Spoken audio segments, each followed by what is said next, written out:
idea here for the employee housing. I don't know if you can retroactively do this, but you know, the town should look at, for any new residential development, with or within this 500-foot rule or out, maybe do a, you know, sewer expansion impact fee as part of the building permit process. You know, I'm okay with that on the employee housing. I mean, you know, we started this employee housing discussion years ago to make the light industrial more marketable, to get businesses to move here. So, you know, at the final hour, to draw this big 500-foot circle around it, it pretty much eliminates employee housing for, you know, 90–95% of the light industrial. So, of course, we really want to see at least in phase 3, we can build, you know, somebody can build the employee housing per the proposed code you guys are looking at. And in track D, if we come in and rezone it, you know, we already envision, and you guys have seen, or not everyone, but I know John and the people that sit on council, you know, we were sort of going to rim the western boundary of parcel D and the northern boundary of parcel D with the housing, you know, which if you look at the line, I mean, we're right on, and put the parking out where the sewer, where the 500-foot rule is. But yeah, I mean, you know, there's ways to do this, but I really, from talking to our sewer consultant, she said the state, when they come in, you know, they're going to look at that light industrial as habitable and structures, because people have been working there. They're going to look at the Lena Commons project, either built or not. And, you know, with us being with phase 3 being on the fringe, and these employee units going to be off the backs of the buildings, you know, we're right on the 500-foot measurement. And then it goes, like Jake said, to how this will be eventually measured. So, but, you know, I would hate to see this, you know, the employee housing go away in the light industrial, because, you know, we're doing this also to help market and get businesses to move to Ridgway. And again, thank you for your time. And yeah, that's all I've got to say for now. I hope it. Thank you, Ben. Anybody else? I'm not seeing any hands.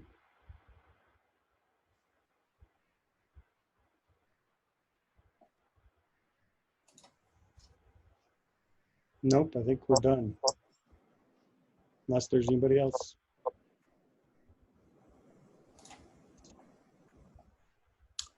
Okay, I'll close the public comment period. This isn't actually a public hearing, is it, Shay?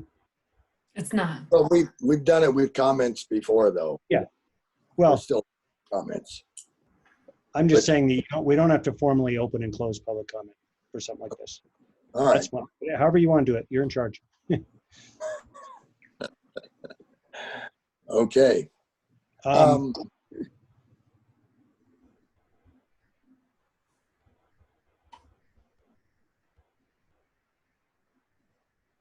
Well, Tessa asked my questions, so thank you.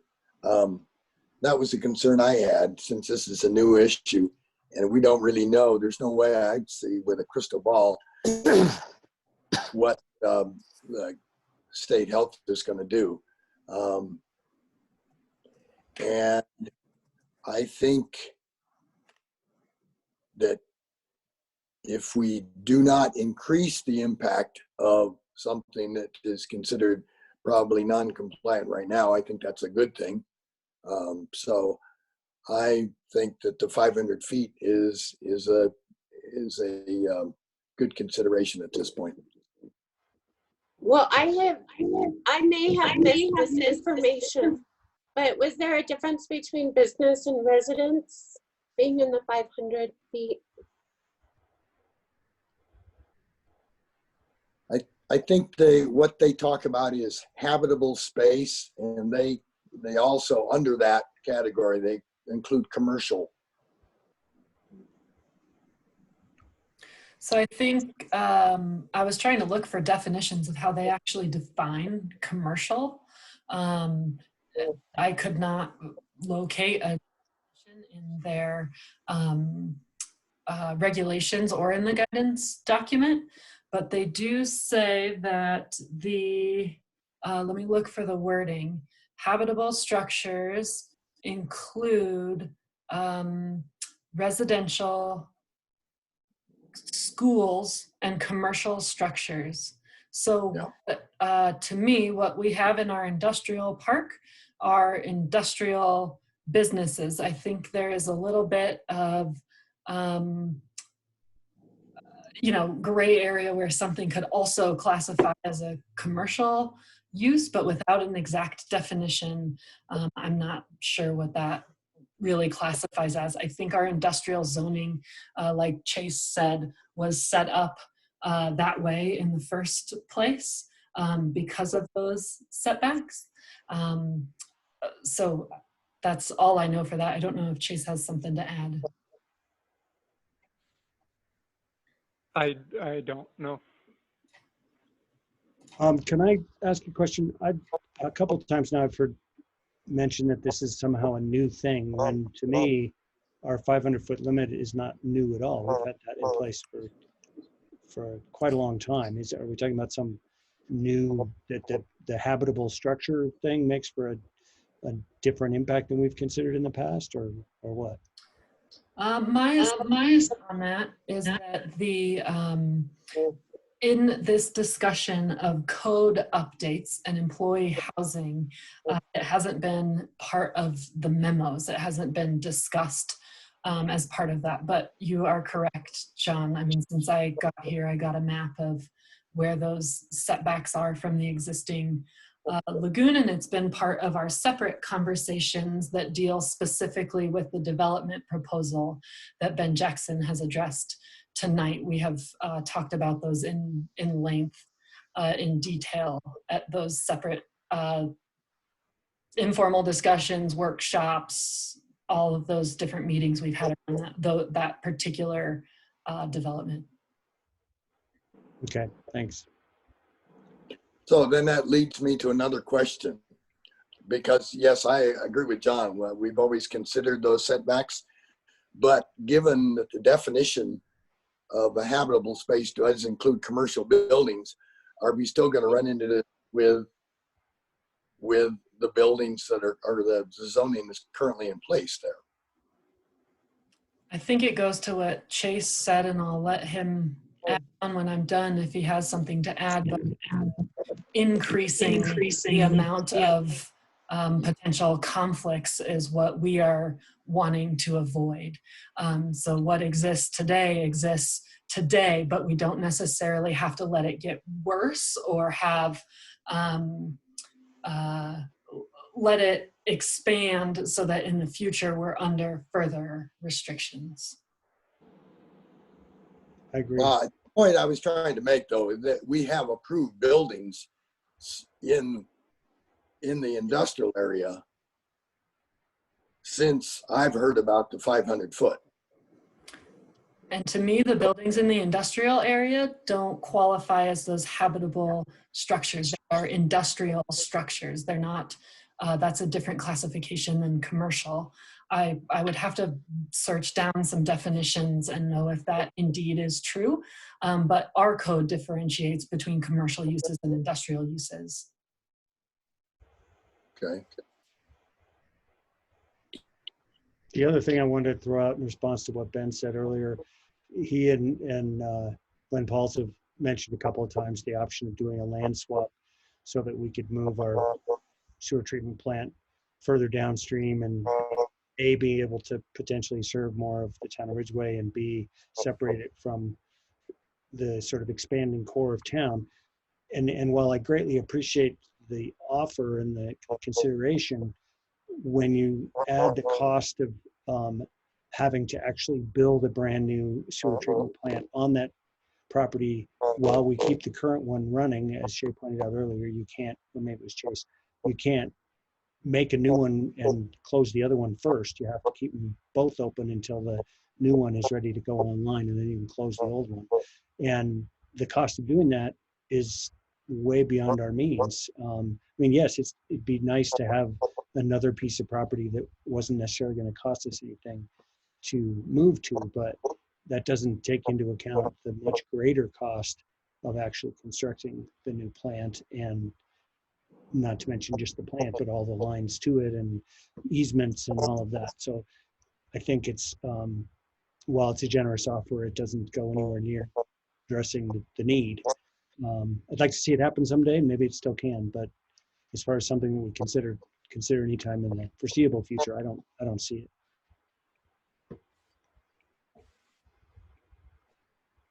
Do we have a contact over there that we can talk through these questions with them instead of assuming things? What do you mean? Contact with the property owner? No, contact, With CDPHE? yes. Oh, okay. I assume we do, Chase. I've tried to reach out to them on this particular matter. I have yet to hear anything back of substance. They've got their hands full right now, unfortunately. Oh, I'm sure. But yes, Good I question, do though. have a standing inquiry with them on how this has the potential to affect us in the future without going through like the whole permitting process and opening up some of those finer details.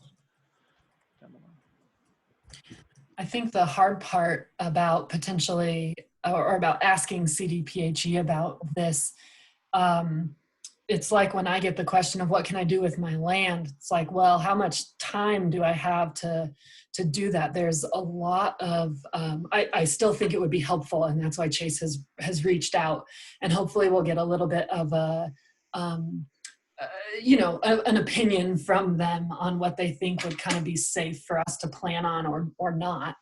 But I think the point that Chase and I talked about is there's so many unknowns. We don't know what regulations CDPHE is going to come out with. We don't know exactly how fast we're going to grow and when we're going to need to do a new plant or expanded plant. We have no idea what that's going to look like, if we're going to move it, if we're going to change it. We have no idea if there's going to be new technology that makes all of this go away or makes all of it worse. So it's really hard to kind of sort out the costs and benefits of all of it. But it's something that I think if we frame it in terms of what is the cost and benefit, are we going to get enough of these employee housing units that be built in this area to outweigh the potential future cost to the town, that we don't totally know what that cost is. So hopefully that's helpful.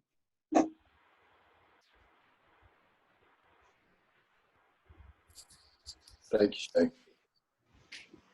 So Anybody else? I was going to say, can we get back to some of the bigger or other questions about the draft as a whole? Yeah, I had some questions, Shay. And I'm sorry to interrupt you when you were going through the changes to that, to these code issues.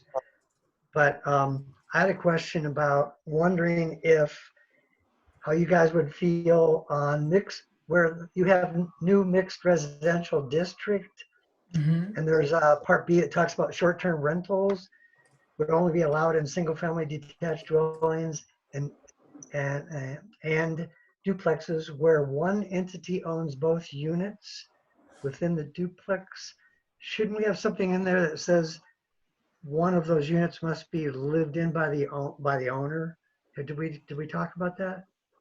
Yeah, so I think that was the intent, Larry. And actually, no, it wasn't the intent. So our current short-term rental regulations, if I'm remembering right, require that in order to rent out any unit within a duplex, one person has to own both of them. So kind of have a say in what is happening in the two different sides of the duplex.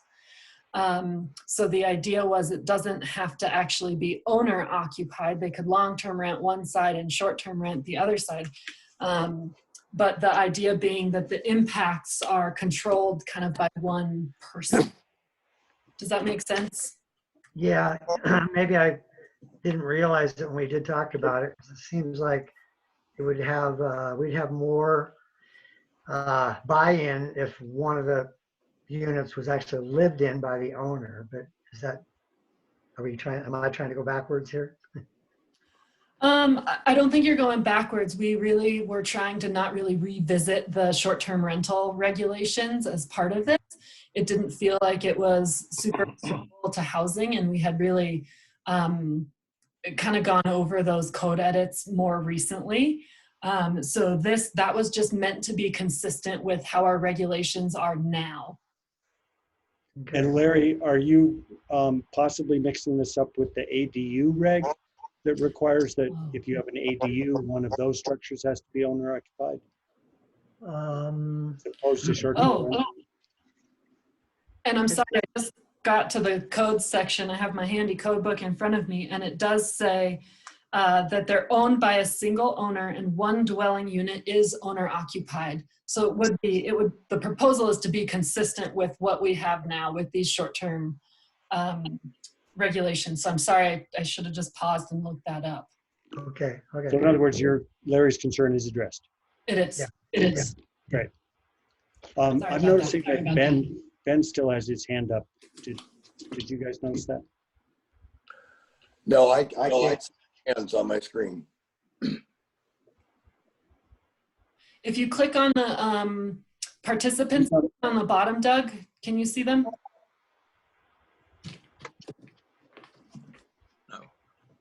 No. Okay. Okay, I'm unmuted.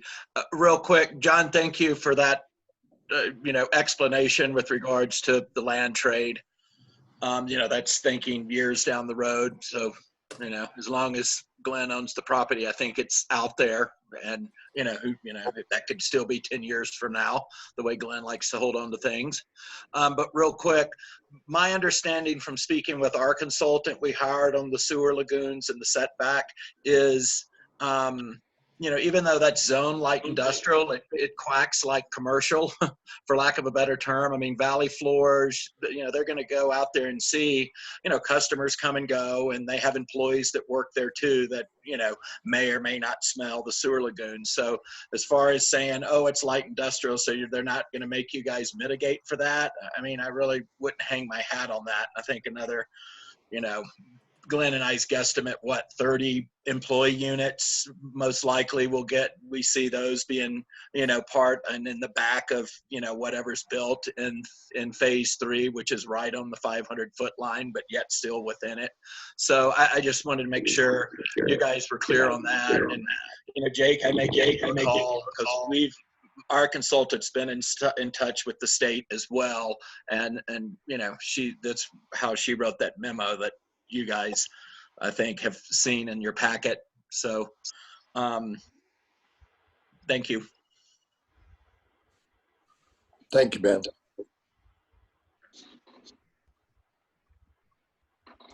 That was why I raised the question, because if they're not going to define what they mean by that,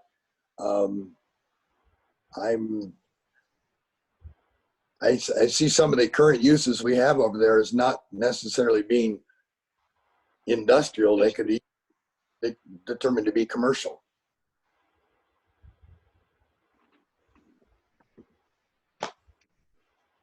Well, it sounds to me like we need more clarification on that, but I think we should leave it as it is for now, with the understanding that our goal is to keep the existing impacts from expanding a whole lot. I agree. Shifting gears, I'd like to bring up something that I apologize if I am forgetting the discussion or bringing this up kind of late in the discussion, but under the HB zone, historic business, in the performance standards, number, what would that be? It's 7-3-9 parent E5. Buildings containing more than 15,000 square feet of gross floor area shall not be allowed. My recollection is that when we had our big hearing on Space to Create and needed some variances for that structure that I hope we might actually see sometime in the next year or so. There were several comments in the public saying maybe we should change the zoning so that this shouldn't have to be a variance. And the big one, I think, was the square footage, the gross square footage. I know that we still have the 25,000 square foot limit in GC, and where else did I see that? Was that in the new high density zone?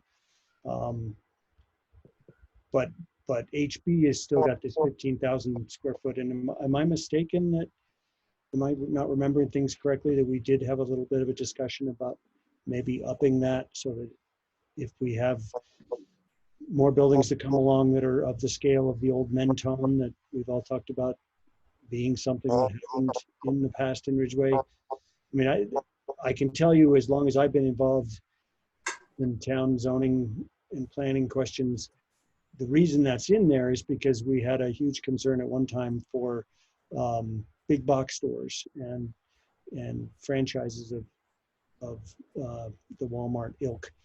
And I just don't think that's something we have to worry about in HB. And I'd like to think that our other performance standards and commercial design guidelines address a lot of the concerns that we felt were covered, that we were needing to cover with this 15,000 square foot floor area restriction. Shay, do you have a thought about that? I'm not specifically remembering the conversation, but that's just because things get blurry for me. That doesn't mean it wasn't had. I know we've discussed this particular item has come up recently with Space to Create and with the Firehouse project. So it was probably in one of those discussions. I'm not sure we've talked about that as part of this project because I'm not sure how much it affects the affordability of housing. Good point. I think it's probably something for the list of things to talk about, but unless it really has to do with housing affordability at this point, it might be best to just leave it until later, unless you guys feel differently and want to include that in the conversation now. That's a good point. I might even suggest, at least for discussion's sake, that we might amend that sentence. It's very short and sweet to say buildings containing more than 15,000 square feet shall not be allowed except in the case of workforce housing projects or something to that effect. Because again, Space to Create, not so much the Firehouse project, but the Space to Create project is definitely all about workforce housing. And I think that's probably the main reason the variance was approved, if I remember correctly. Just a thought. I'd like to hear others' thought. I'm probably fine with leaving it as it is for now, but I think we should put a red flag on that as something to talk about sooner than later. I agree with John on that because of the two recent cases that we have approved going larger than that, it was part of the reason because it did have workforce housing. I see Chris, you got your hand up. Chris? Sorry, I'm muting. You should be There on. you go. Go ahead, Chris.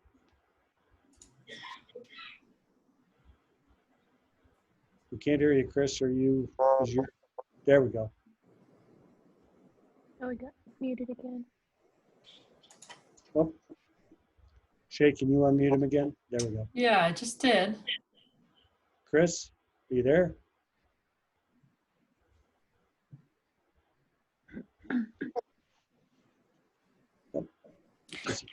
Maybe I'll take a second to just respond to the 15,000 square feet. I think we could add that in, the except workforce housing. I think that's the whole point of the variance process is, you know, it's not super complicated. It's a like $200 thing and gives the planning commission, gives you guys power to say, you know, does it really meet the criteria that we need and that we want to to allow for that larger size. So definitely your call on that.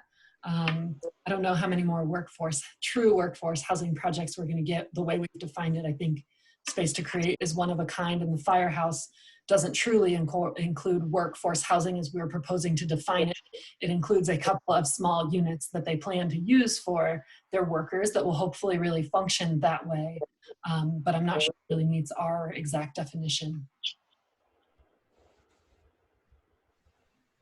I'm fine either way. I see Chris's hand back up.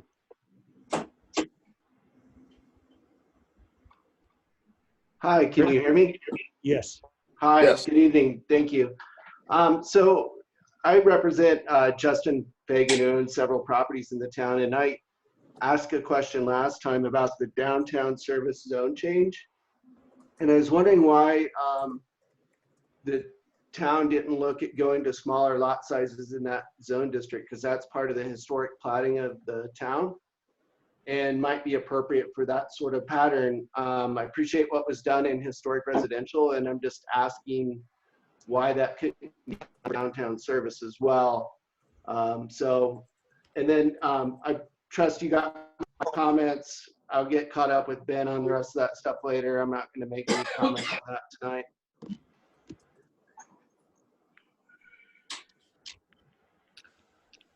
Yes, Chris, Yes. get your information.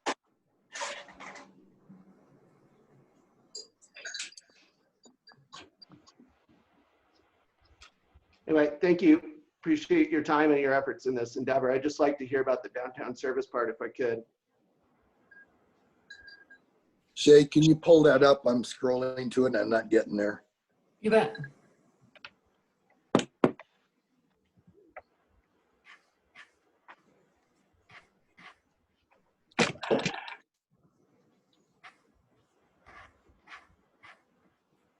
Sorry, it's way down here. Yes, it is.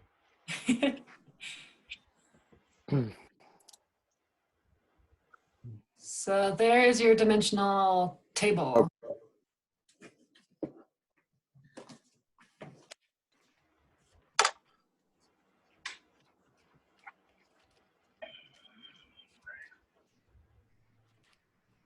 So from the staff point, if it's helpful, this comment, like you said, Chris, was stated at the last meeting, and staff received no direction on altering that or doing anything differently. And we did not, since you were gone, we did not receive any other public comments on this in writing after. So there was no direction for us to change anything there. And then for the general public, the downtown service district is kind of a strip, like a half of a block wide along Sherman Street or along Highway 62. And it's really meant as this hybrid. It's mostly a residential zone, but really wants to act a little bit more commercial. And as the town evolves and grows, it might become more commercial. And if I can, I'd like to give you a little more background on that.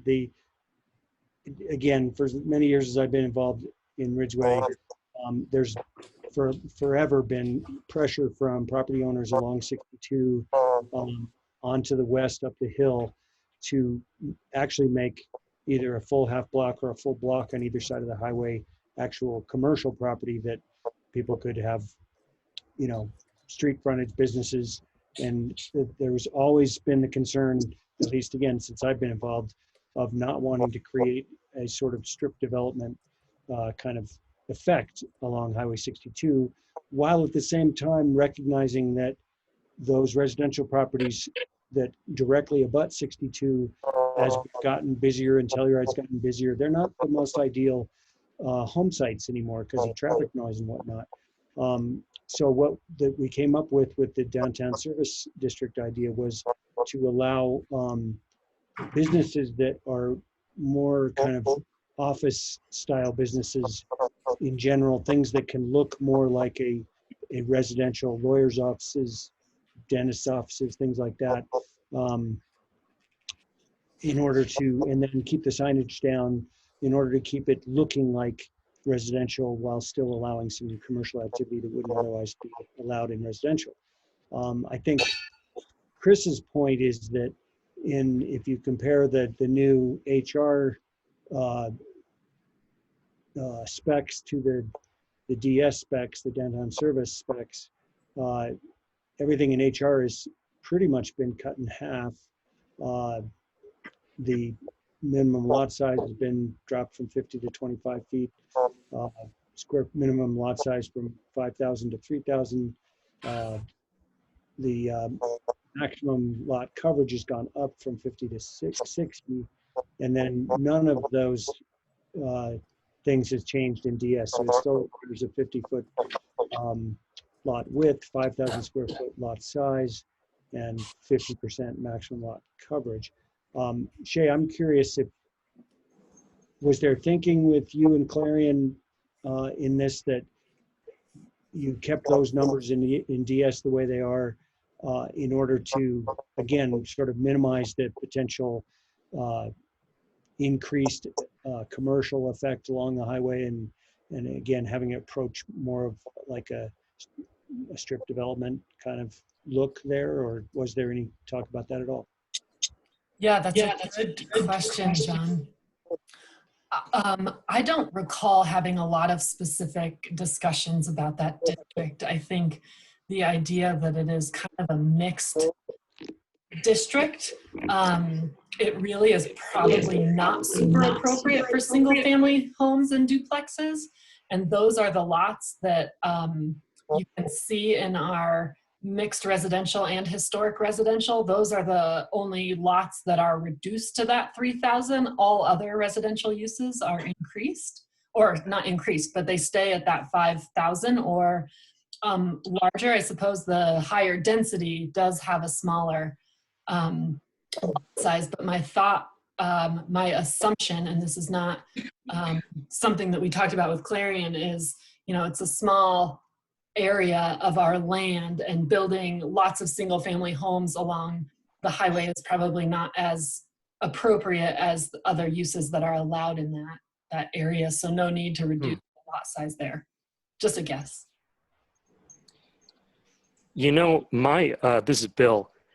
My memory is that we were thinking on the downtown service, we were thinking that CDOT would probably not like a tremendous number of individual lots for access purposes, if nothing else. That's a good point. That's a really good point, Bill. Where you could be creative, I'm sure, with that, but I think our access points to the highway are established, and where there is an alley or there is not an alley or a driveway or not, that is done. I don't think they're changing that soon.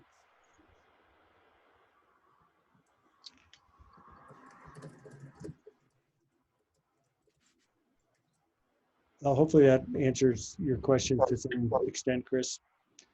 I don't feel like, did anybody else want to comment on my question about the 15,000 square foot, or do we want to just leave it as it is in HB? The no gross floor area buildings greater than 15,000. Just leave it as it is for now and keep doing variances if we think we need to for workforce housing. I guess for me, it raises a question of like, would it need to be 100% workforce housing or 50% workforce housing? And unless we have a lot of consensus here today about what would qualify, it does seem like it could get a little nitty gritty in the way that a variance process would suit. But again, I know our goal here is also to reduce the number of variance processes we have, so. Well, I guess I would just say, having not heard from anybody else yet anyway, that Shay, it sounds like Shay's suggesting that we leave it as it is for now, continue to deal with those questions through variance if need be, and then I think we can always consider changing it if we need to later. And I'll put it on the list, John, of future code update stuff for sure. Okay, thanks.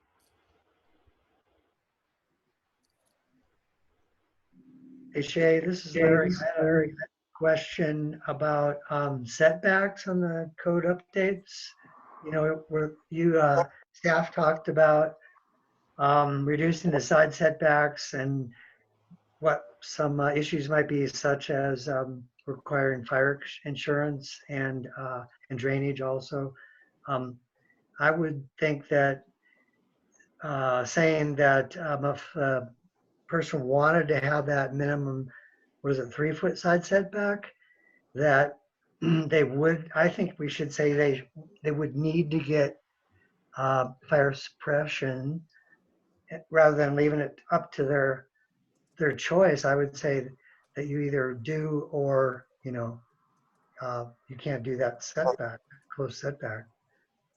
And also in the kind of the same vein, about drainage, but you know, on the side setbacks, I think also we should say maybe there's a geotech engineer, maybe there's other suggestions, but we should probably say that in there that there should be some form of drainage mitigation if you build that close to the side lot line.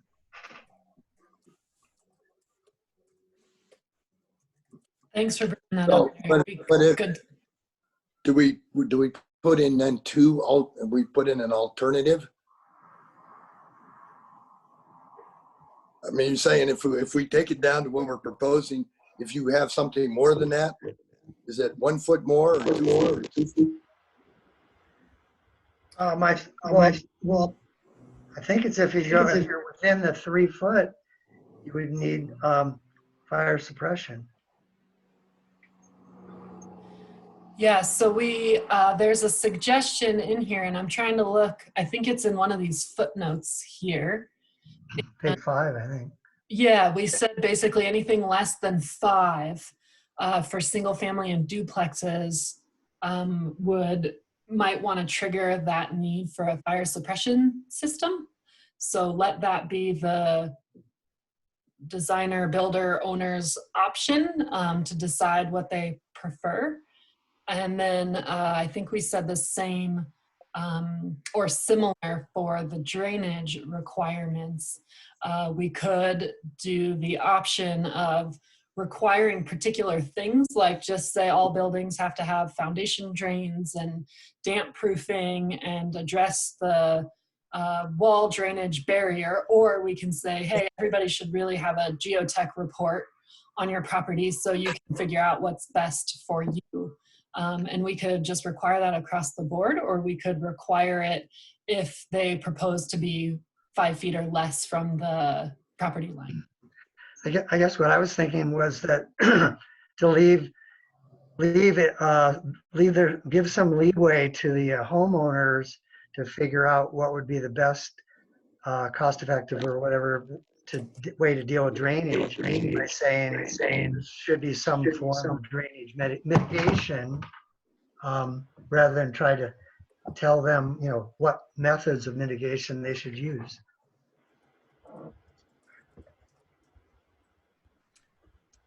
So Larry, you're thinking like we could write in there, you have to do some sort of drainage mitigation, and the owner builder could say, okay, I'm just going to build a little trench, or one person could say, I'm doing a full geotech report and doing foundation drains and doing everything else. Am I kind of? Yes, I just feel that, you know, every situation is unique. So, you know, I would say let the owner submit what their drainage mitigation is, and, you know, our building inspector could approve it or not. So something like you need to prove that you have adequately mitigated your drainage or something, and leave it for interpretation.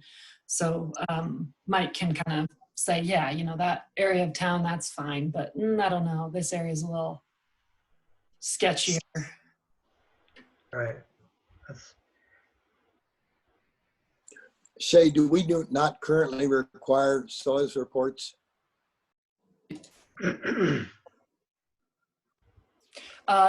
It's typically left up to the structural engineer. So we require any building in town basically that's greater than like 150 square feet to get a building permit, and a building permit requires an engineer's foundation. So as part of that work, the designer, owner, builder hires a structural engineer, and some structural engineers require a soils report to put their stamp on it, and some do not. Okay. Thank you.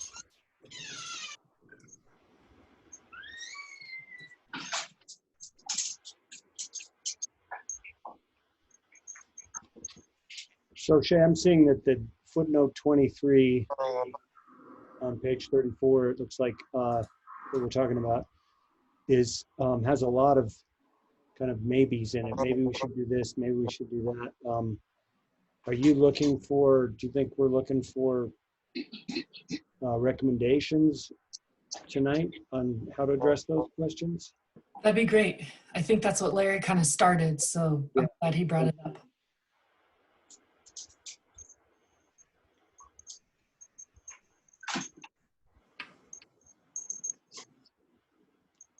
And what I heard you say, based on Larry's comments, is essentially just a note saying that applicants for a building permit have to show how they're going to deal with drainage issues, and the building inspector will review for appropriateness or something to that effect.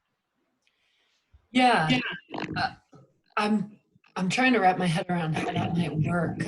We currently require a drainage plan, and this is actually a little bit of our next topic area in our stormwater drainage kind of specs and stuff. Right. I guess I'd be a little concerned that if we say, you know, submit a drainage plan but without any real requirements, it might put the building inspector in a hard place of saying, you need a soils report and I need to see that you have, you know, XYZ. He's not a structural engineer, so him making that call is a little bit odd, but that's, I mean, we really rely on the structural engineer to make that call. So I don't know, part of me feels like that is the structural engineer's part. That's why they have a stamp and a license from the state and they take on that liability. And do we need to regulate that any more than, you know, the state kind of already does? You know, could one structural engineer who doesn't require a soils report compromise the person next door? I'm not an engineer, I don't really know, but I did consult one of our local structural engineers on this, and he said, you know, I always do a soils report, and I think that's the best way to go because we have such diverse soils in our community. And if you went with the alternative of always requiring foundation drains and damp proofing and some other stuff, it could be more than is needed if you do a soils report and determine that. So I'm kind of torn. I think yeah, we have to distinguish between surface runoff and soils that can affect a structure. I'm kind of talking about just surface runoff that come off of downspouts and rain gutters. And I don't think that you really need a soils report because it's, you know, it's what's hitting the ground and just running horizontally. Yeah. You know, this is Bill. The one thing that I think, the point that Shay has made, which I would agree with, is the effect of drainage, like say positive drainage from the structure that is being permitted, but as that might affect an adjacent structure or an adjacent property. And I think it is worth putting something in there that that requires an engineered attempt at mitigating any drainage incursion onto adjacent properties. I agree, Bill.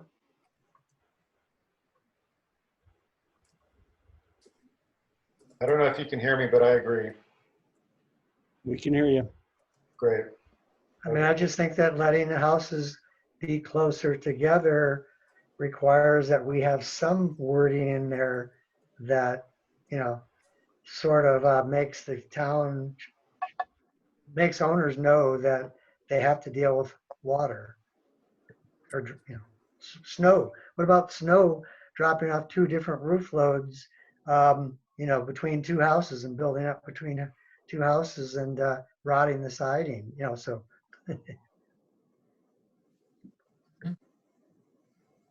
Yeah, I actually do remember being in Silverton one morning and having an avalanche come off the adjacent house and onto our breakfast table through the side window. So yes, there is something to be said for that sort of mitigation. sounds like fun. We have a raised hand from Chris Hawkins.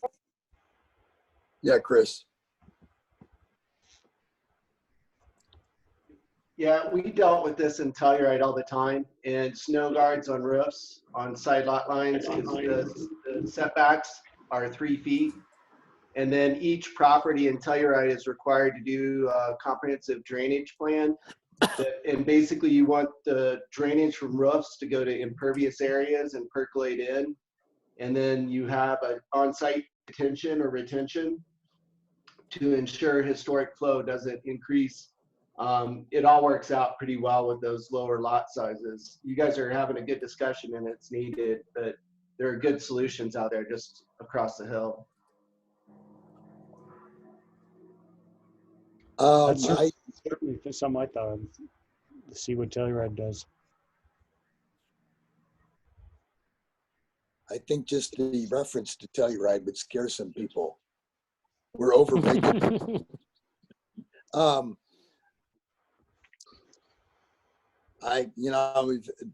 3 feet is tough, especially we don't require an architectural stamp on the drawings, right? For a single family. That's correct. And that would also be for engineered duplex, stamp foundation. Yeah, foundation only. Okay. Mm-hmm.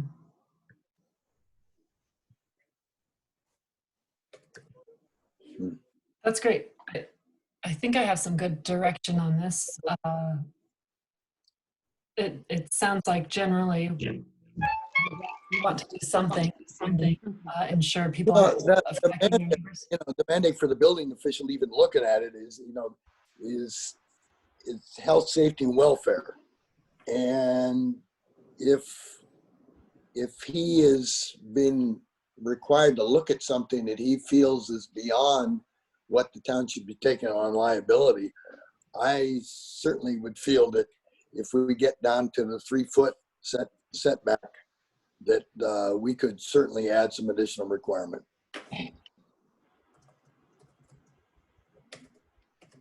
Great.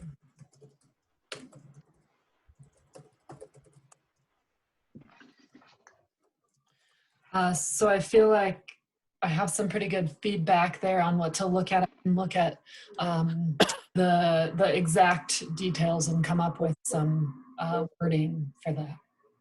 Okay, I see Chris's hand again.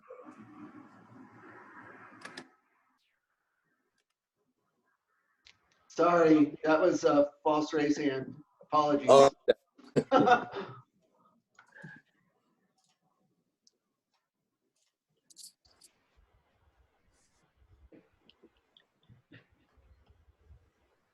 Anybody have any more comments?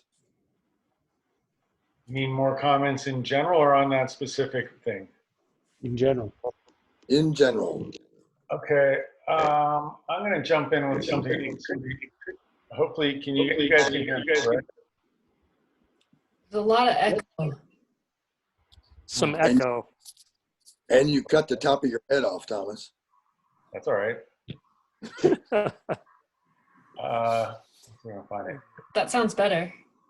Okay, there's under the definitions of dwelling and single family and dwelling accessory unit, it says here, just tell me if this is a typo or not. It says dwelling single family detached, a dwelling unit located on a separate lot or tract that has no physical attachment to any other building containing a dwelling unit located on any other lot or tract.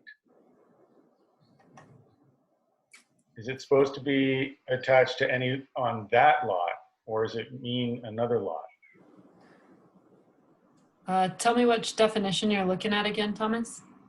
The one, single family detached. I don't think there are any typos in there. I guess you're concerned about the. Well, it just says no physical attachment to any other building containing a dwelling unit located on any other lot or tract.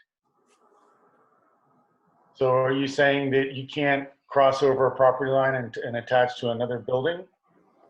Right. So like we have like a duplex or a triplex could be on separate lots. Those would not qualify as a single family detached home.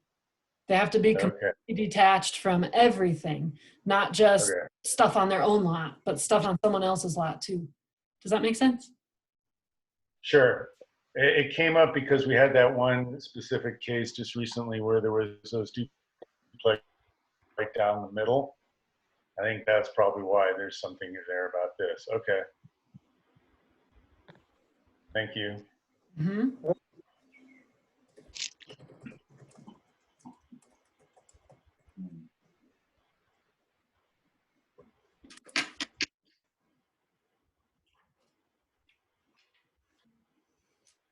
Anything else?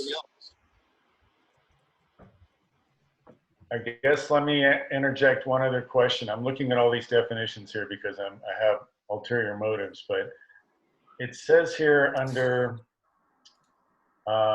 accessory dwelling unit, my understanding was always that an ADU had to be physically separated more or less in its own envelope rather than the main residential envelope. But in this definition, it says a dwelling unit located within, attached to, or detached. So if it's within, then my concern is that a single family or a duplex then, if it's within, as opposed to detached on top of a garage?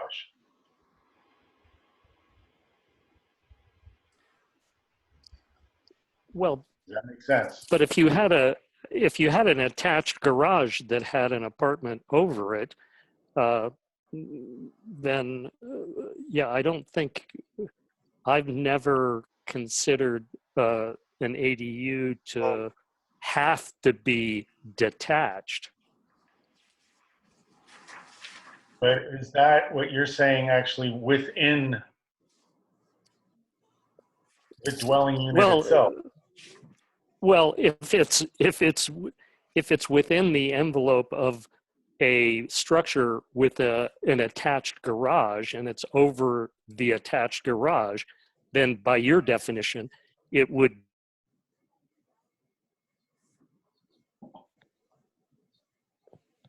I find, pardon? You froze for a second. So if I could jump in, you can have a lock-off in a single structure that is an ADU. It's got its own entrance, it has its own kitchen, it has its own bathroom, its own living space, and it's locked off from the rest of the house.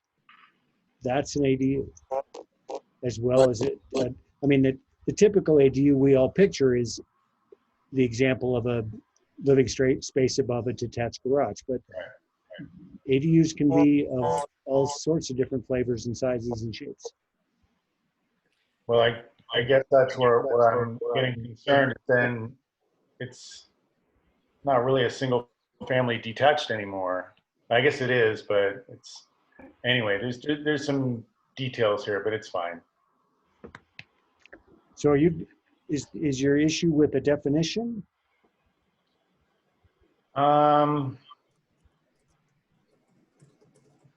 Well, I guess honestly, John, I don't want to get into this too much, and I have brought it up in the past. What I'm concerned about is if someone has a house and then they create some kind of a lock off in it, and that single family residence now is more or less not really a duplex and not really a townhouse, but now you've got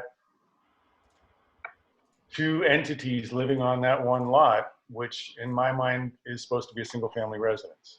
And that's where I'm just trying to figure out how these definitions work to enforce that. That's what ADUs are. ADUs are an accessory dwelling unit allowed on a piece of property that would otherwise only allow a single family home. Okay. All right. Thank you for clarifying that. Right? Does that make sense? Yeah. Yeah. John, I think you Yes. use the term lock off.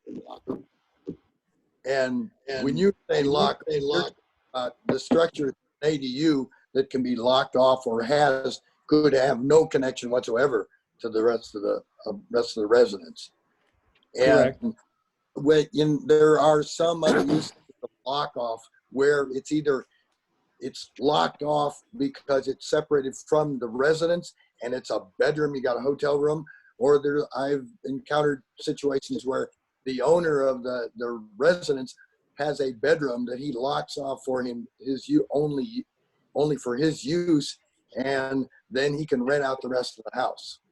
True. I didn't mean for my use of the term lock off to confuse things. It's just basically, and Thomas is right. I mean, you can have an ADU that is within an existing home and it becomes in effect a duplex, but as long as it's been approved as an ADU, it's allowed, because the ADU ordinance requires that one of the two units be owner occupied and all the other criteria of the ADU. It wouldn't otherwise be allowed as a duplex on a single family lot, but because it's an ADU and the size restrictions and all that, our theory is that they're going to be renting it at a reduced rate from what they might otherwise get, and they're going to be helping out the rental market. So, I hear your concerns, but I think as long as you keep to thinking that it's an ADU, not a duplex, it's addressed by our code, I think. Okay, one last question, just to make sure I'm clear. And I don't know if it's already been answered here. What is the rules on short-term and long-term rental of ADUs? Is there any restrictions on that? You can't, an ADU could not be a short-term rental. It's not allowed. Okay, thank you. That makes sense. Thank you. If you want to have a separate unit that's a short-term rental, you have to have a piece of property that would otherwise allow a duplex. Aha, so there's a little bit of a catch. Okay, so if someone creates a lock off or an accessory dwelling unit that, regardless if it's in the envelope or not, and they want to rent it out short term, it has to be on a duplex lot. It has to be on a lot that would otherwise support a duplex. And of course, that's going to change with these zoning changes we're making, the reduced lot size and the reduced lot width, right, Shay? We're going to. Yeah, and that, I guess I'd be careful to say on a lot that allows for a duplex, because that's only really applicable in our historic residential district.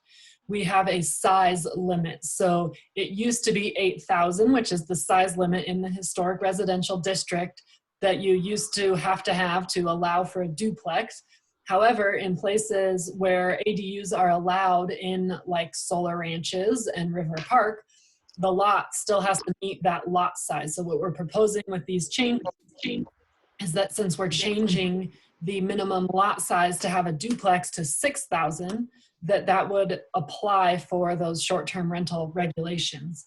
And I'd be careful lopping in a lock-off with an ADU. We don't have a definition of a lock-off. That's not an official thing. So including that the rules are the same for the both is not likely the case. Well, forgive me for using the term lock off. I just want to be sure that's clear. I think we've had this discussion a lot. Yeah, and I want to say I feel like I'm the culprit of that, but it's because I've been grappling with that a lot, and I'm still feeling like there's still a little gray area, and like you just said, we haven't actually even defined what a lock-off is, and we're finding more and more people trying to do them, and I'm just trying to make sure I understand exactly our position on that. So, but the bottom line is that none of those can really essentially be used for short-term, because the whole intention is to create, you know, more long-term housing and not a little profit thing that you can do on the side. That would be my take. Kind of true. But we've actually Correct, yeah. have approved one like that where we have someone who is doing a short-term rental of a bedroom, and I'm sure it's got a lock on it, within their house as additional income. So this is a problem, Thomas, that is specific to Solar Ranches filing Yeah, no, I B, get C, it. and D. Yeah. Because you guys don't allow for accessory dwelling units. So I'm happy to talk with you about I it understand. more outside of this conversation, but I think it's really, you know, it's a gray area that is set up, that is established in the Solar Ranches filing 2B, C, and D, just because they don't allow for accessory dwelling units. It's very different in the rest of town, so hard to have a conversation. Yeah, no, you've made that clear to me in the past, and I'm very hesitant to bring it up again because I don't want to take anyone else's time. I know we are kind of a unique situation, but I also wanted to just make sure that everyone was understanding this, and that even though we're a unique situation, I'm just concerned that, hey, this may end up being this strange configuration in some unit in town as well. And I just want to make sure that we've at least thought about those things, because people are, I think, going to start to get more creative. And so as much as I want less rules and so forth, I just want to make sure we're on that. But you're right, this is unique to this area. And I'm, like I said, I've been a little hesitant to bring it up, but I want to make sure we're still on the same page. So thank you for Thomas, just to be clear, if you go for a short-term rental license, I believe there's an inspection involved. And if all you walk into somebody's bedroom and there's a galley kitchen there, I think they might notice. Yeah, well, we'll worry about this later. Anyway, I'll talk to you guys about it. Okay, are we still talking? We're still talking. We're still talking, but how about getting to flood stuff? Well, I think we need a recommendation. That's the intent of our discussion. Also, before we get there, we received 3 written comments. Those were from Ben Jackson, Chris Hawkins, and Tom McKinney, all of which have spoken, but I want to give them the opportunity. If they want us to read that into the record, we can do that, or if they feel like they've been able to express their concerns, we don't have to do that. So maybe raise your hand, I'll unmute you, and we can just let us know if you want us to read those into the record or not.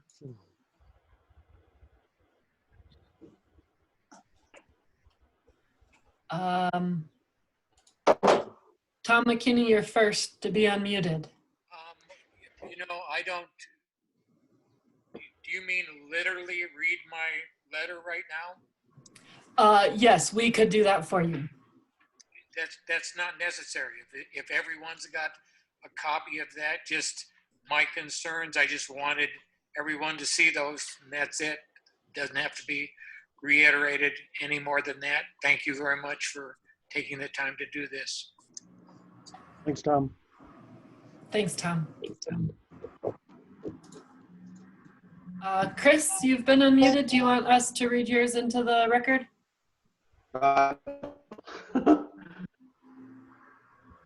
Can you hear me? Yes. No, thank you, not necessary. Appreciate the offer, though. Thanks. And Ben is no longer on the call. I would think we're probably okay on that. There was some overlap with the same letter from Chris and Ben, and that's been addressed. So I think we're okay with that. If Chairman, you're okay with that? Yeah. Okay, thank you.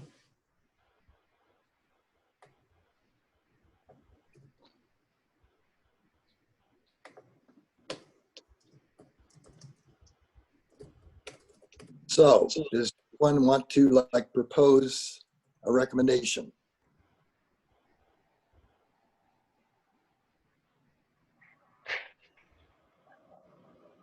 Oh, don't all speak at once.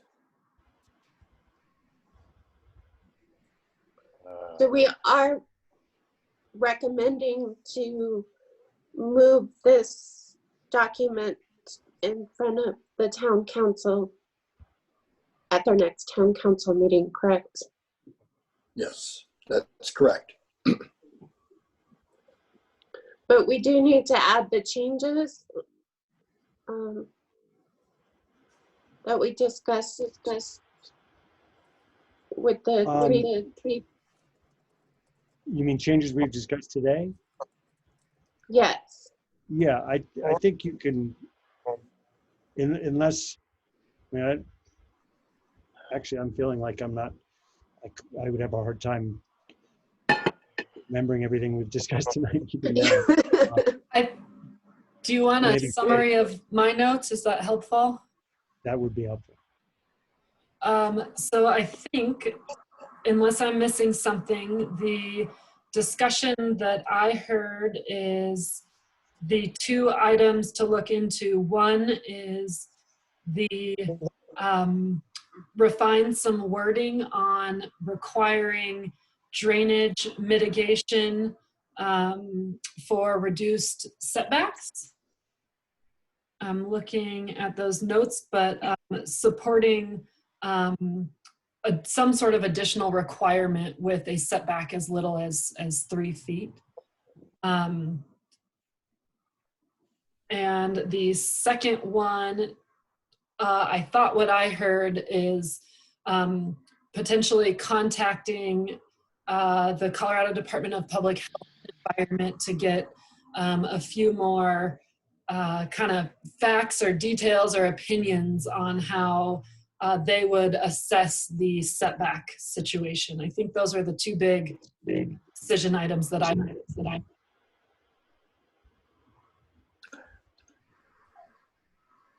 So I would like to recommend that we, oh God, now I'm in over my head. Hold on. It needs to be a motion to recommend. Okay. Mm-hmm. I'm not ready. Someone else has to do it.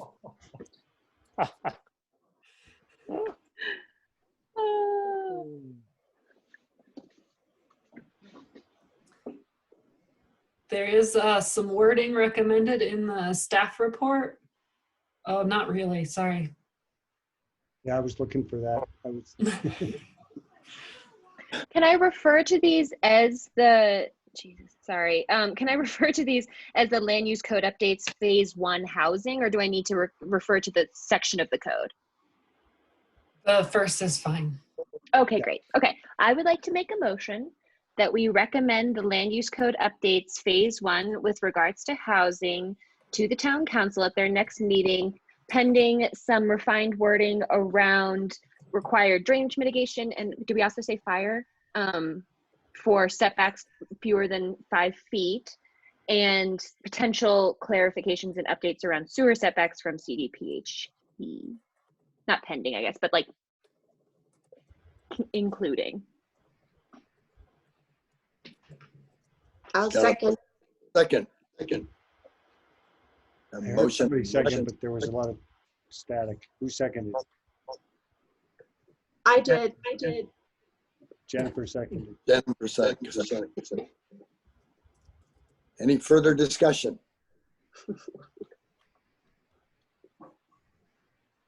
You want it by roll and go down to the list? Yes, please. Roll call vote. Okay. Jennifer, Aye. Tessa, Aye. John, Aye. Bill, Aye. Larry, Aye. Thomas, Aye. and the chair is aye also. Thank you all. Nice job. And thanks again, Shay. Great work on this. Yeah. Thank you, guys. Okay, item number 2, town standard specifications and typical drawings for infrastructure. Input on stormwater. All right, so I'm just going to pull the document up here. Unfortunately, Chase is still with us. He's going to help walk us through most of this. So we have standards and specifications and typical drawings for town infrastructure. So like when a division is going to build a road for the town, we have very specific guidelines of how they build that road because it's going to be ours and we want it to meet certain regs. So we have what we are working on now as a result of our recent stormwater master plan is standards and specifications for stormwater. This is a really big deal because this stormwater master plan that we now have has basically a $15 million cost to implement it. It isn't meant to be implemented all at one time, but with any plan, you start chipping away at it. Maybe get the low-hanging fruit or the things that are going to make a big difference. And Joanne and Chase approached me about bringing this to the Planning Commission to get a little input. There are a few items that, there's really no right or wrong way to do it. It's just a preference by the community on how strict we want to be, how lenient we want to be, on just kind of what we think would be best for our town in the long term. So Chase has a couple of questions to go through with you guys to get your guidance, your questions, your ideas. I don't think we're expecting that you have a solid answer to any of this. But just wanting to be sure we're all kind of working on toward the right direction before spending more time investigating all these different options, because as you can imagine, there's a lot of different options. So with that, I'll hand it over to Chase to get to go through the rest. All right, thank you, Shay. So I think Shay did a great job of the whole kind of summary there. So I think I'm going to jump a little bit in the background in number 1 here on this list. Currently, as we don't require any kind of, say, building heights above adjacent grades or above your lot elevation or anything. And there are a couple properties in town, and it's not unheard of, that could be subject to flooding moving forward. And here we're not talking about river flooding, floodplain flooding. We're talking about a big storm event happens and a culvert or a borrow ditch or something overflows and goes into your property. So more of a smaller scale property. So one of the topics here to mitigate damage to property is requiring a building's entry height and lowest floor to be a specific height above the street's flow line to help prevent that flood damage. This happens or is more prevalent in our historically platted areas, specifically more on the north sides of the street, where our streets are much higher than a lot of lots. So if there was any kind of overtopping or sheet flow happened, there's nothing protecting these homes from the water necessarily coming onto their property. Some neighboring communities have similar requirements in place, and here this is one of the reasons why I saw this as being an issue or something of contention, is because of our height requirement with our building code. And if we require homes to be above certain flow lines then, it's potentially limiting what they can do on their lot height-wise. And I know that there's been a number of properties recently that have pushed that envelope. So I tried to lay out a few kind of possibilities here, along with some pros and cons. So the first being, we require a building entry or floor level to be X amount above an adjacent flow line or edge of roadway. Typically it's 12 to 18 inches. This is, pretty good on reducing the probability of flooding, helps protect structures during some of these larger events that could be flowing onto their property. The downside of this, as I mentioned, is a potential conflict with the town's height restrictions. It could increase some variance coming your way. It could increase building costs due to having to raise a platform to put your home on. Neighboring view obstruction, and something that was alluded to before, you need to make sure that you're not flooding your neighbors as well. Another option is for some berming in town. This has little impact to the property itself. We can continue as normal as long as you meet our existing requirements for building a home. And it adds some defense to the property. It can be much cheaper, and it can be done, or potentially be done, if there is a height issue. The cons are, a berm is not a permanent feature. It can be removed, it can be damaged. If the whole block isn't protected by one of these, it probably will have little effect, just the way that the water works. And I guess that's kind of it for berming. So again, just wanted to approach Planning Commission with this, see where we're going moving forward. The current recommendation from us is to require the lowest floor to be 18 inches above the gutter or borrow ditch flow line, or the edge of roadway if it doesn't exist, unless due to hardship or significant cause is demonstrated. If this is demonstrated, then the property will be subject to portions of Section 6.2, the floodplain management regulations that can be found in the code, with the floodplain elevation described to be 12 inches above the existing lot grade to help prevent potential flood damage.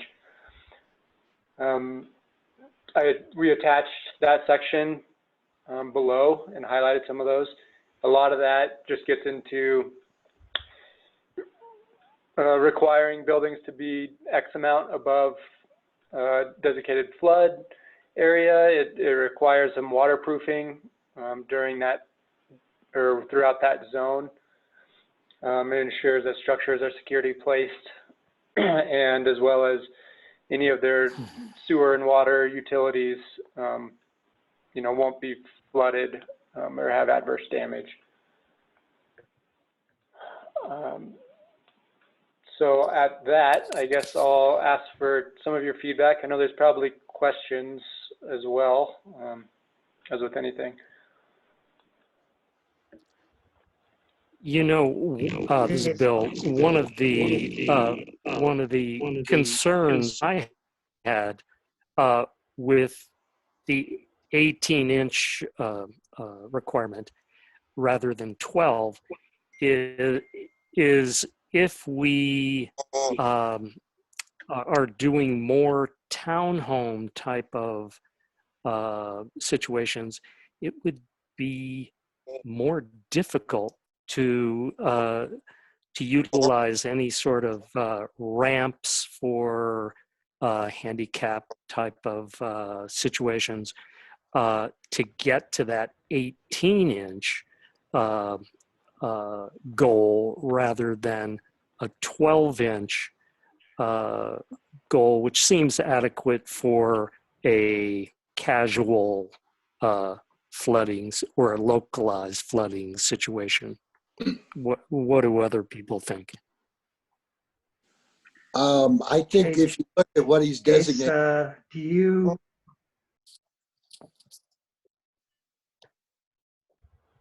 Go ahead, Larry.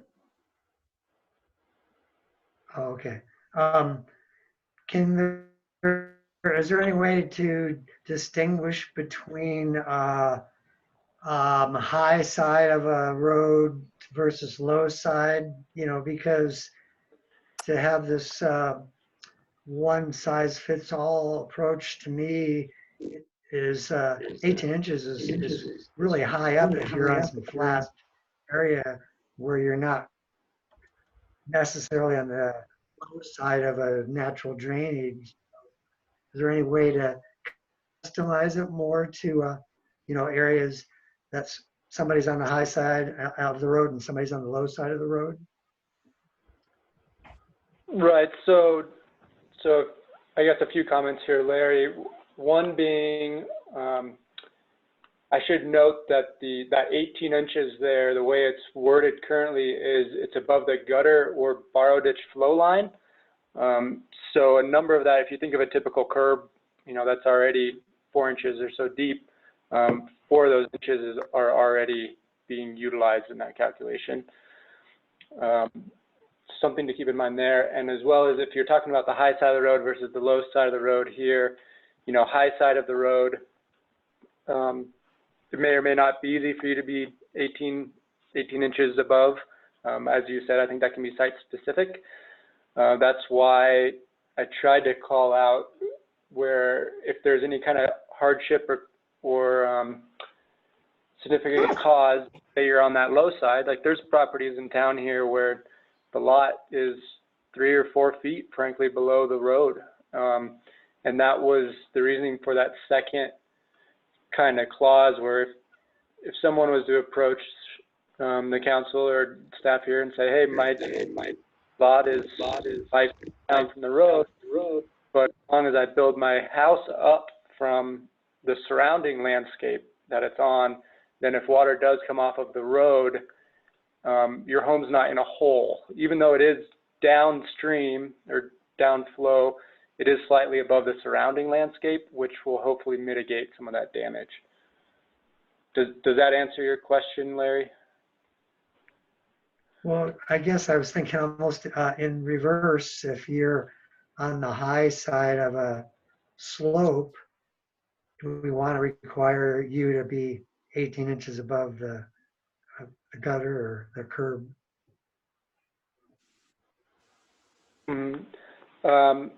I would think that that would be fairly achievable for many people on the high side of these rooms or high side of these roads without too much complication, would be my assumption.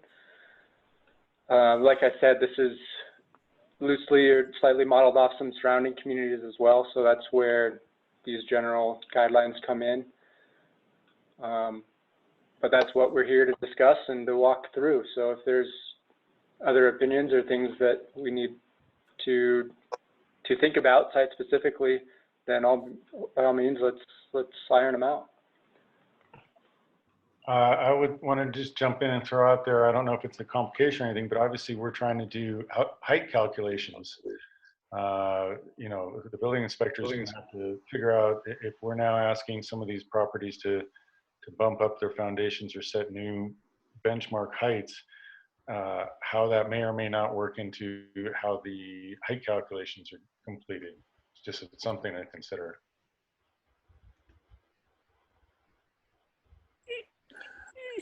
Yeah, one of the concerns I see, on a lot of the newer construction here in town, a lot of it is in-floor slab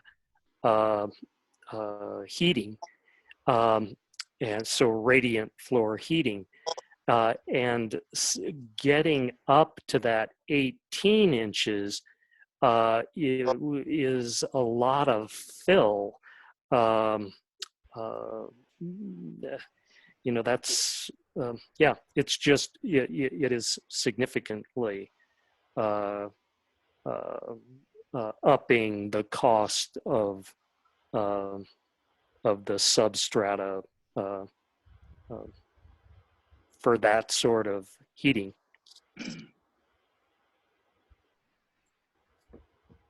Well, it's 18 inches above the road, right? Or the borrow Or ditch. the gutter flow, the flow line. Yeah, the flow line. Yeah. Yeah, for measuring, you're not going to have 18 inches right at the house.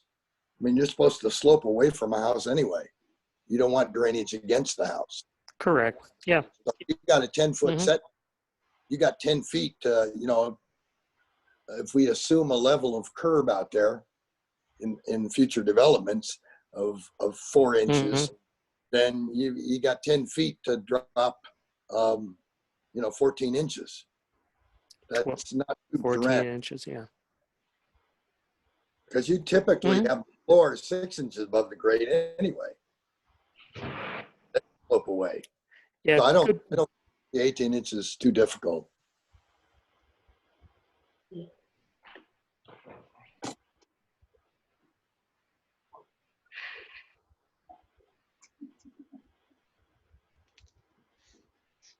Okay, so it's 18 inches, that's above the, what did you call that, the burrow? The flow line. So for instance, if the road is paved, the roadway was paved, that would be taken from the bottom of the gutter. If it's not paved at the moment, that would be taken at the bottom of the borrow ditch, that roadside ditch that's present. And in some places, that ditch is already quite deep, frankly. And I think could have, 60, even a foot deep in town.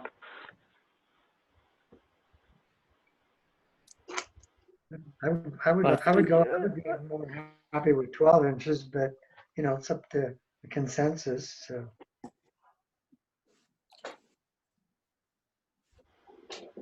Yeah, well, and I accept Doug's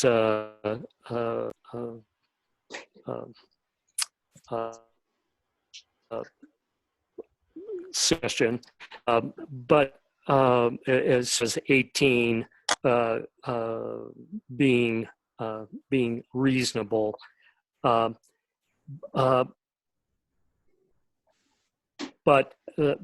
But the paying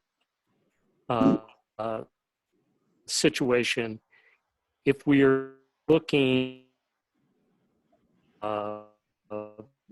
at being paid, then perhaps it is more realistic. Right now, with most dirt and a lot of ditches, You need to turn down your 18 is too high. And the fact can't that hear you, Bill. eventually, Bill, we can't hear you. You're breaking up. Now you're frozen. Oh, we lost. You lost.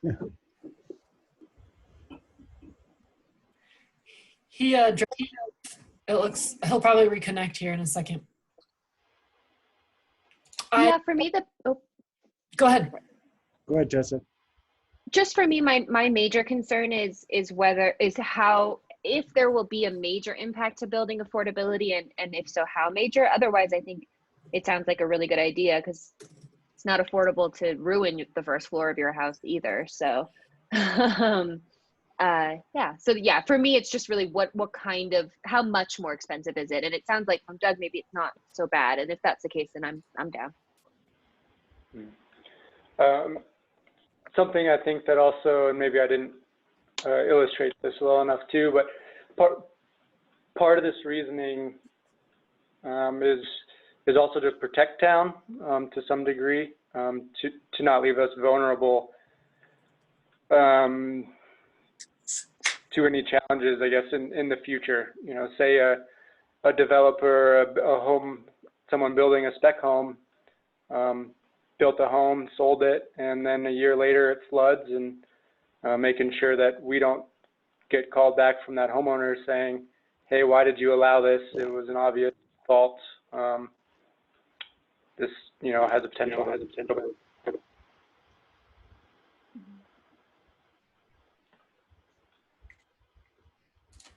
We do have Bill back on. Bill, are you there? Is our connection better?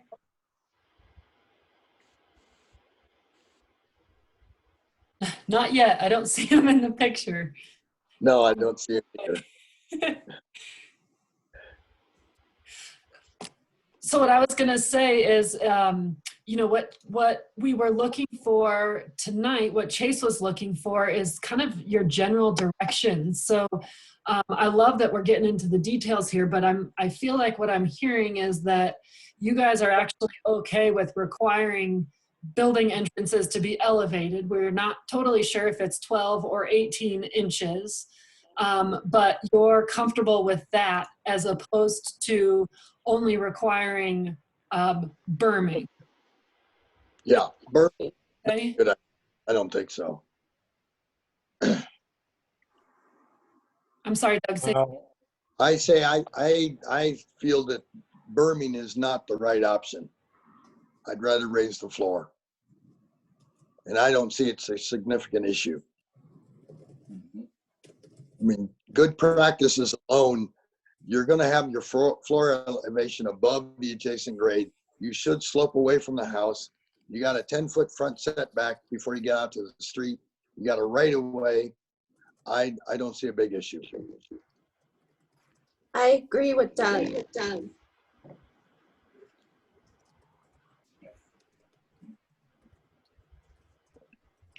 I agree too. Good.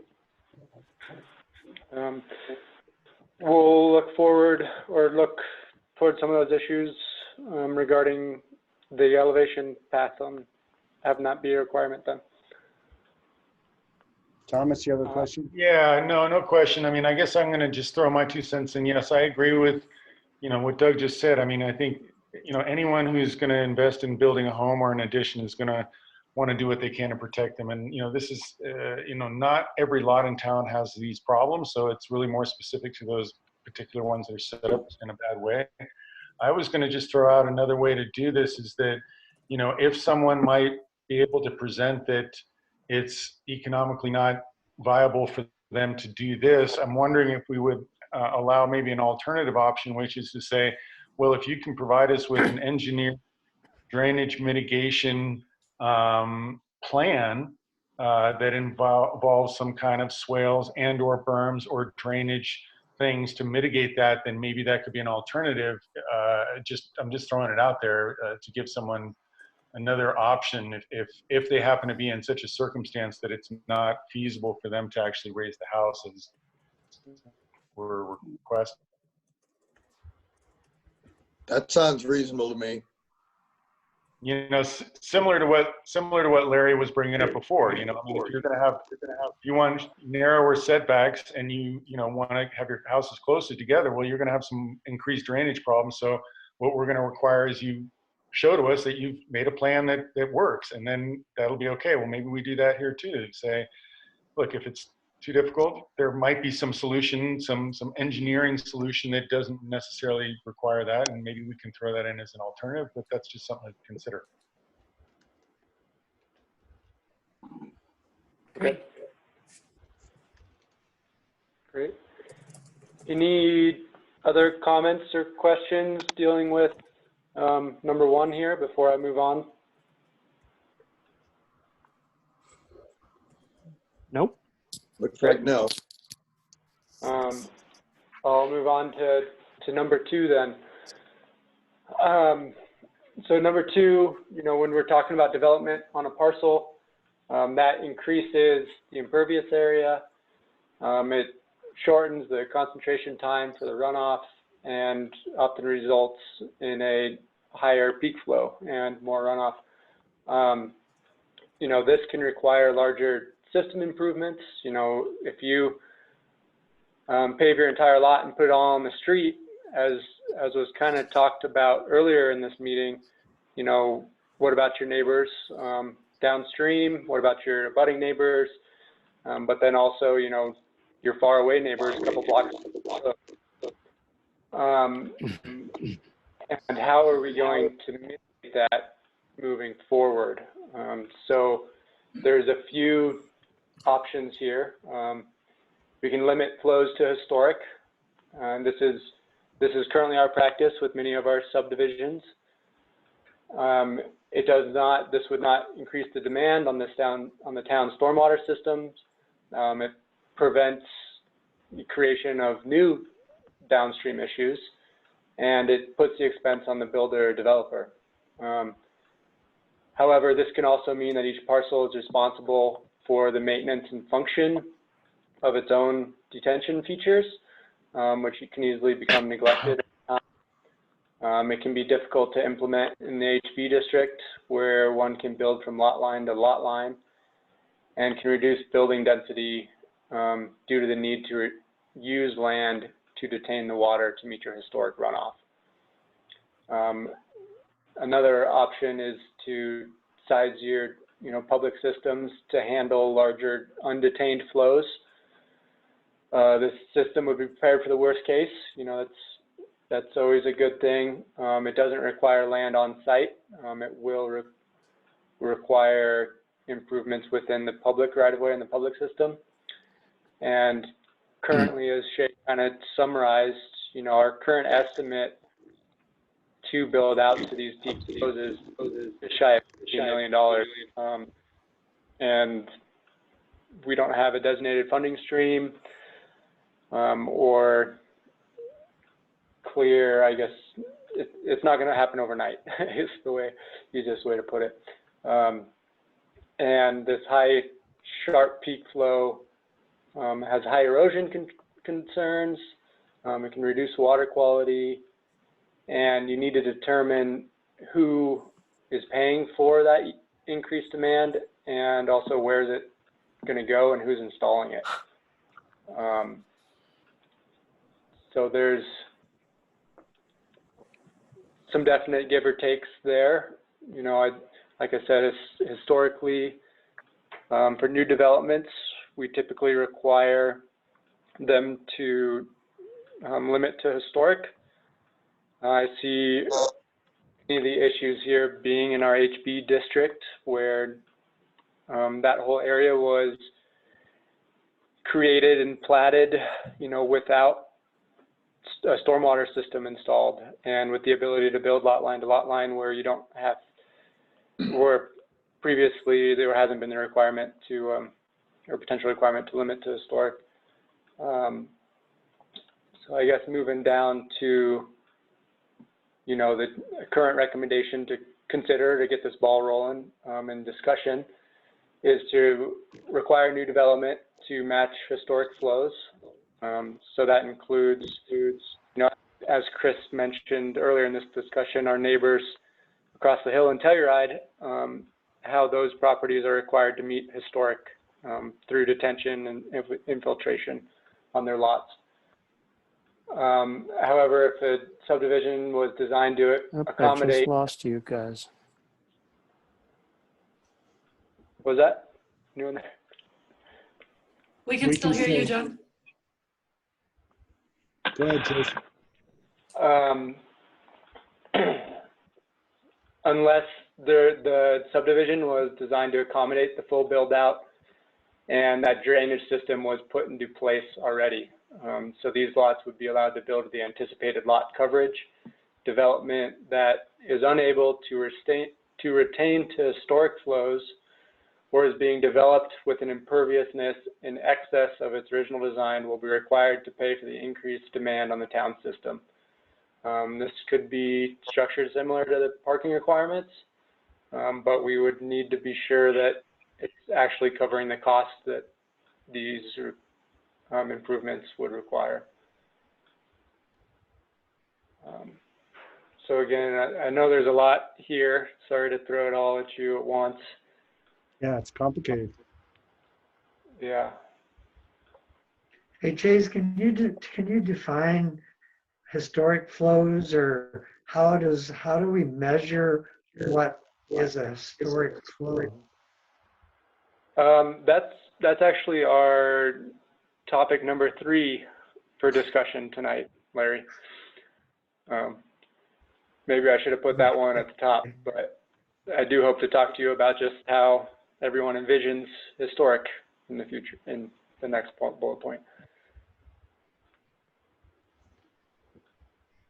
I mean, I think we have to contain people Well, into I guess historic flows. there's right a way now. we can quantify historic flows. Well, let's deal with that under 3. For now, I think under item number 2, I don't see any reason we would disagree with your recommendation. Yeah. I agree. Yeah, I agree. And, you know, that however, if a subdivision is designed to accommodate a full build out and that drainage system was put into place, those lots are allowed to build. I'm not sure how we structure that. That just sounds really complicated to me. Being developed with an imperviousness in excess of its original design. I think we're going to need some definitions there, right? Right. So I guess a couple of scenarios just to put out there and to clarify with you all as well for direction here. So say down the line, you know, if you look at River Park, when that development was installed, they had to plan out a whole stormwater system. You know, you're looking at valley pans. There's numerous inlets and routing for the water to go. So when someone builds a home there, that was already included during the development process on those lots. However, if that at a later time, for some reason, hypothetically, the zoning there was changed from its original intent of single-family homes, which is typically about 40 to 50% imperviousness, to model more of our HB district where they could build lot line to lot line, we would need to require or mitigate for that additional flow from their property because the original design did not anticipate for them to build lot line to lot line. As well as, I guess, another item I would like to maybe get some feedback from is, in particular to the HB district, on building that lot line to lot line. Do we want to encourage on-site detention for historical flows? Do I need to explore more in depth system mitigation downstream, how to charge that to a developer? Just a couple brief topics. And I don't know if that helped or hurt the visual everyone had in their heads.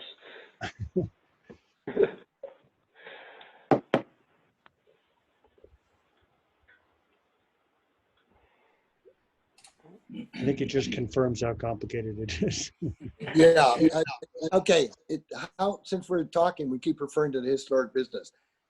In terms of areas, is that a major element you're dealing with? Historic business? It has a potential to have a major impact. As I kind of alluded to before, a large part of it is, you know, you go from a typical, just, say field, undeveloped lot. It has a high degree of imperviousness. It also has a lot of, or a high time of concentration. So it takes a long time for the water to leave the lot, as well as a lot of water ends up going into the ground. If you have an entirely impervious area, you now have no water going into the ground and it all leaving the site very quickly. So even if it's a small area start peak going through the system, and that peak flow is really the designing constraint. When you design these systems, you have to design for maximum. So even though it may only be peak for a couple of minutes or a short period of time every couple of years, and otherwise is only 10% utilized, if you don't design to that peak flow, then you have the potential to flood and put an over demand on the system that it cannot handle.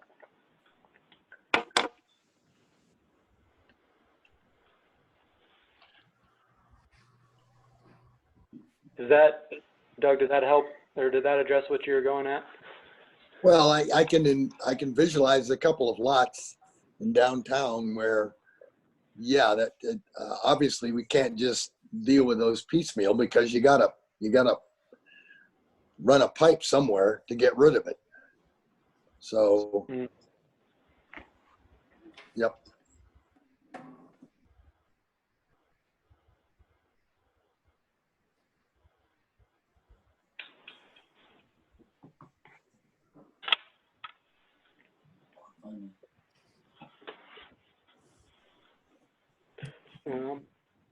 Should we move on to number 3 or? Good. Yeah, we can move on to number 3. Anyone, or there's no comments or questions furthering for number 2, I suppose. All right, hearing none, I'll move on to number 3 to address Larry's question here of how we determine what is historic or pre-development conditions, and how do we define these terms and calculate them. It has a great impact on the potential detention requirements and or the required fees and associated improvements with the stormwater system. Brainstorming this, there seem to be 3 options for really creating an unbiased determination, or try to be unbiased as possible. The first is we have an aerial imagery from 2005 from the town that we could use that and try and delineate any surfaces. We have from 2017 that the town can utilize, and we could also use the county assessor's data to determine any recorded improvements square footage before the adoption of these standards or before any specified date that's chosen. I guess one thing to note there is that, pavement, any existing pavement that's on a lot would not be included, as it would record the county.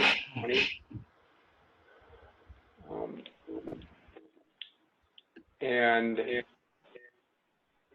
moving forward, I guess my personal recommendation would be to utilize the county assessor's records for square footage data of any improvement that's on the lot. This would put a defined and recorded number to what was on the lot at that time, and we wouldn't have to do any estimates based on aerial imagery or hearsay or anything else at that time.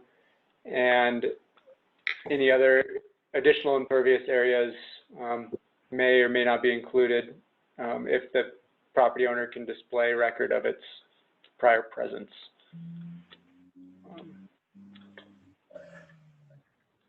So again, not an easy topic again, but hopefully we can determine some kind of direction or the better of some of these options. So does historic flow basically mean what water is being put back into the Uncompahgre River? Say that again, Larry. I think I missed the beginning of that. Does historic flows basically, when it comes down to it, mean what water, obviously not sewage, but any other water that falls from the sky, does it go into the river? Not So, necessarily to the river, but just off their property, off in any individual piece of property, right, Chase? right, so yeah, sometimes it may not reach a river, say if it goes into an adjacent lot or field, or there's an infiltration basin or something, maybe, you know, there's a potential for it to never reach the river. The thought is that when you go on and either alter or change or develop a lot, you know, what's happening, there's going to be a difference in flow potentially, but before and after those improvements, and that difference is going to be the difference in demand and requirements on the current system. So if we had no development, nothing was built in this town from here on forward, you know, we would maintain status quo with our current system. We'd make improvements as we could moving forward to make things better. If all of the sudden everything was built out 100% in the town, there would be a big difference between what is happening today and what is happening at that 100% build out. And that difference is that difference in historic that we need to be sure to plan for moving forward. Does that help, Larry? Helps me, yeah, I understand. Great. Tessa, were you going to say something? Yeah, thanks. I'm just wondering so I like option C. It sounds like the most reasonable given the tools that we have. I'm curious, you know, this imperviousness related to pavement, existing pavement or concrete may be included if the property owner can display record of its prior presence and size. Would that take place during a variance? Like, I'm curious, like how, or is that just all at the staff level and they show you Google Maps imagery from a certain time period? I'm just curious about kind of how and who and how that administration will look for a user, an end user, a builder. I'm, to be honest with you, not 100% sure here. I may lean on Shay on what may be more legally required or what's usually needed for a variance, or I'm sure that with your direction as well, we can accommodate, you know, however we foresee this moving forward. And yeah, I mean, yeah, but I guess I'm just weighing in to say that I do think C probably makes the most sense. I like your recommendation. And yeah, another issue here or thought as to why this is needed that I should have mentioned before is, you know, by putting a definite date on it, it will prevent from buying a lot or buying a lot and then doing some kind of improvement that they don't need a permit for. So if they want to, you know, pave their whole lot and then let it sit for a year or two and then go to put a building on it and go, oh, it's been like this for a couple of years, that's pre-existing, that's historical, I don't need to mitigate at all. And then they rip it all out. You know, that was just one potential loophole that we're trying to ensure, that's unlikely, but trying to ensure that kind of situation doesn't happen.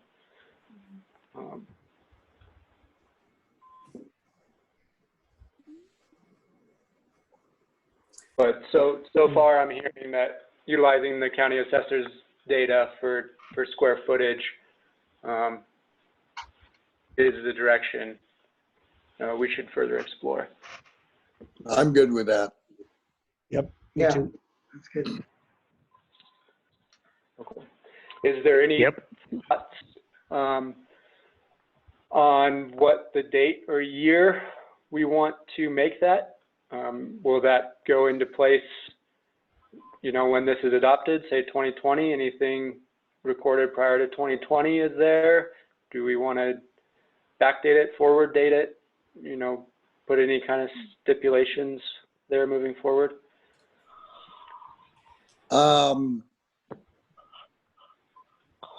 Wondering if we ought to go to the nearest assessment.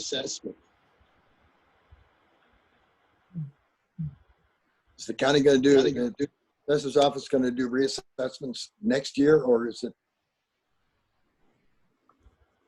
I can't remember off the top of my head. I need to look up the assessment year for the county as well. Okay. What we typically do with a lot of ordinances or rules that we put in place is, it's as of the day of adoption. So I suppose that could be an option. I'm not sure if the assessor's data is down to like the date. So we might have to say, a month and year instead of like May 15th or something. But that could. Yeah.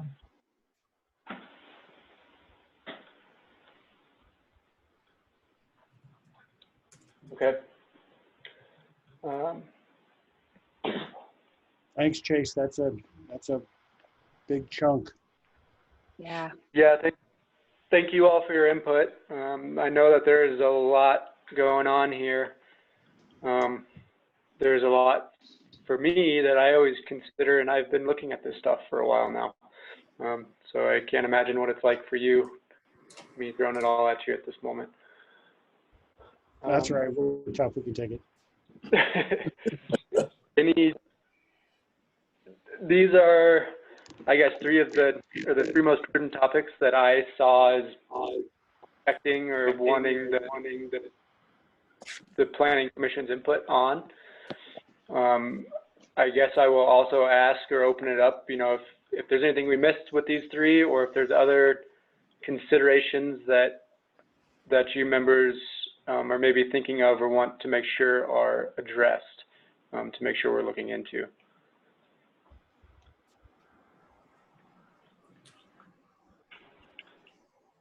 All right, hearing none.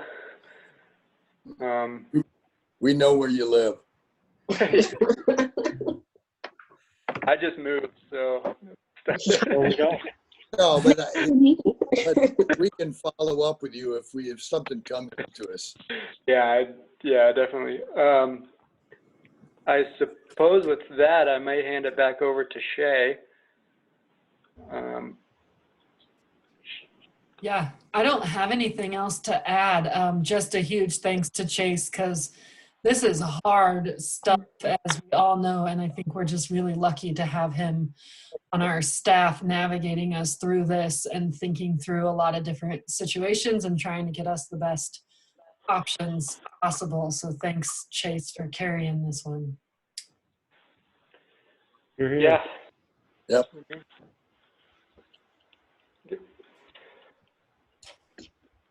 Okay, next item. Minutes. Anybody any issues? Yeah, I'd like to go ahead and make a recommendation to approve the March 31st, 2020 minutes for the Planning Commission. I'll second that. Okay, we have a motion. We have a second. Okay, let's start with John. Aye. Thomas. Aye. Bill. Aye. Tessa.